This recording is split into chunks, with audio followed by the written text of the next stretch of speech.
பேரா மாநிலம் ஈப்போவில் மது விற்பனைக்கு தடை விதிக்கப்பட்டுள்ளதை எதிர்த்து பேரா மாநில எம்சிஏ தகவல் தொடர்பு தலைவர் சுங் போக் ஹியூங் கண்டனம் தெரிவித்துள்ள நிலையில் அம்னோ இளைஞர் பிரிவு தலைவர் டாக்டர் அக்மல் சலே முட்டாள்தனமாக எம்சிஏ செயல்பட வேண்டாம் என்று கண்டித்துள்ளார்.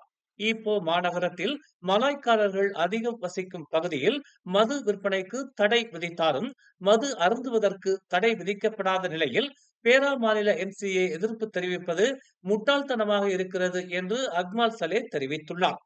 தடை விதித்ததன் பின்னணி அறியாமல் அசட்டுத்தனமாக கருத்துக்களை வெளியிடுபவர்களை முட்டாள் என்றே சொல்ல வேண்டும். தடைக்கான காரணத்தை கூட அறியாமல் எந்த ஒரு விளக்கமும் பெறாமல் கருத்துக்களை தெரிவிக்க கூடாது என்று அக்மால் சலே பேரா மாநில எம்சிஏவுக்கு அறிவுறுத்தியுள்ளார். நேற்று இரவு சித்தியவான் நெடுஞ்சாலையில் லோரி டயர் கலந்து வாகனத்தில் மோதி விபத்தை ஏற்படுத்தியதில் 4 படுகாயமடைந்தனர். இரவு 8:40 மணிக்கு வடக்கு நோக்கிய நெடுஞ்சாலையில் எரிவாயு லாரியின் டயர் கலந்ததில் Toyota Yaris, Honda Civic, Mercedes என 3 வாகனங்கள் விபத்துக்குள்ளானது.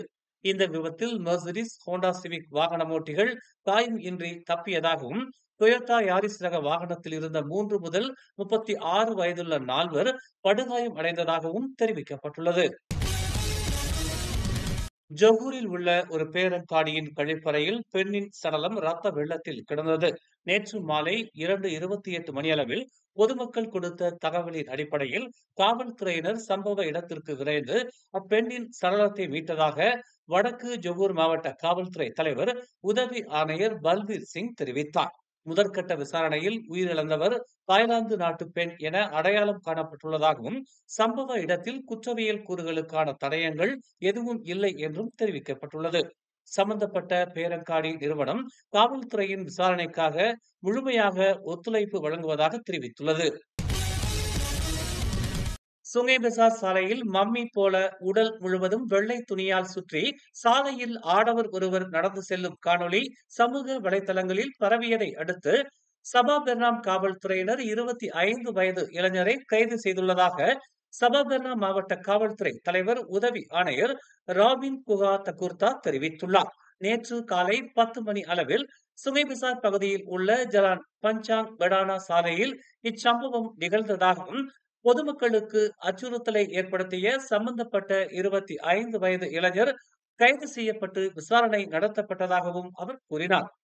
தெற்கு அம்புவான் ஜமா மருத்துவமனையில் கைது செய்யப்பட்ட ஆடவருக்கு சுகாதார பரிசோதனை நடத்தப்பட்ட நிலையில் அவர் மனநிலை பாதிக்கப்பட்டவர் என அறியப்படுவதாக ராபின் குஹா தகுர்தா தெரிவித்தார். நள்ளிரவில் சட்டவிரோத மோட்டார் சைக்கிள் பந்தயத்தில் ஈடுபட்டதாக 17 முதல் 19 வயதுடைய 6 இளைஞர்கள் கைது செய்யப்பட்டுள்ளதாக தென்ஜொகூர் மாவட்ட காவல்துறை தெரிவித்துள்ளது.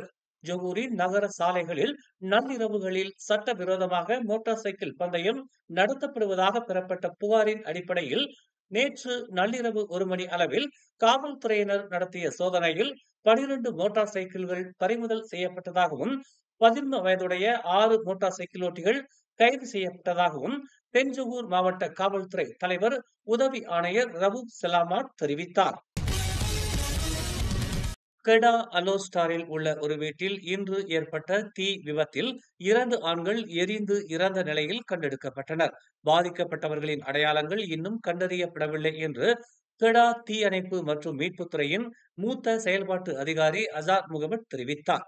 காலை 6:51 மணிக்கு தீ விபத்து குறித்து தங்களுக்கு அழைப்பு வந்ததாகவும் சுமார் 6 நிமிடங்கள் கழித்து அந்த இடத்திற்கு வந்து சேர்ந்ததாகவும் அவர் ஒரு அறிக்கையில் தெரிவித்தார். ஆரம்ப கட்ட தகவலின் அடிப்படையில் 3 பேர் பாதிக்கப்பட்டுள்ளதாகவும் 2 ஆண்கள் வீட்டிற்குள் சரிந்து விழுந்த நிலையில் காணப்பட்டதாகவும் மற்றொருவர் தீயிலிருந்து தப்பியதாகவும் அவர் கூறினார். மேலும் செய்திகளை தெரிந்து கொள்ள தமிழ் மலர் நாளிதழை பாருங்கள்.